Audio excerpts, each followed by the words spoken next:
So the decision makers decide culturally in the company it's time to make some changes, no better time than the present. Someone will suggest, well, let's tear out the software, rebuild the technology from the bottom up. That's always a tempting option, and there'll be plenty of people hawking that kind of solution. There are mistakes as well as good maneuvers in that, aren't there? I think there are, for sure. I mean, I think that in tax, the digital journey has been a slow one, relatively speaking. Our research showed us, for example, that making tax digital, first of all, is in everyone's interest. It's in the government's interest. They see your tax liabilities real time and they collect it kind of automatically.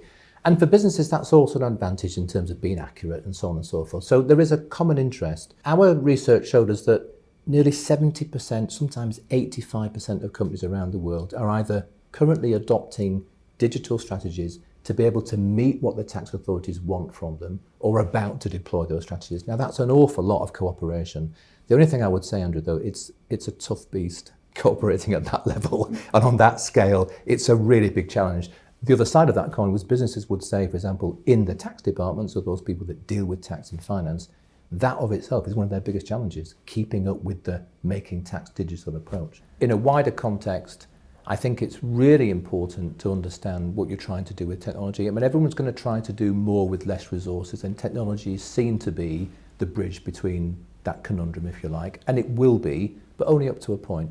So I'd make a couple of points on this whole area. The first is, I wouldn't place too many big bets automatically on technology. There are very few projects that come through on time, on budget, and deliver exactly what you wanted. And they're very expensive to maintain, and they're very expensive to change when your environment changes, and your environment changes quite a lot.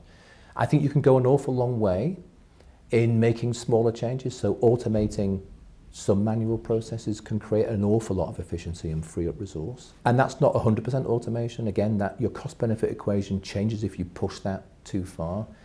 The way you think about technology is really important, and I think part of that is just understanding it and understanding what your options are. And look, that's why places like BDO are here to help. We have tax technology experts.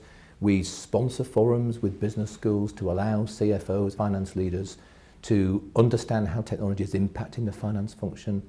And you need to take advantage of those things.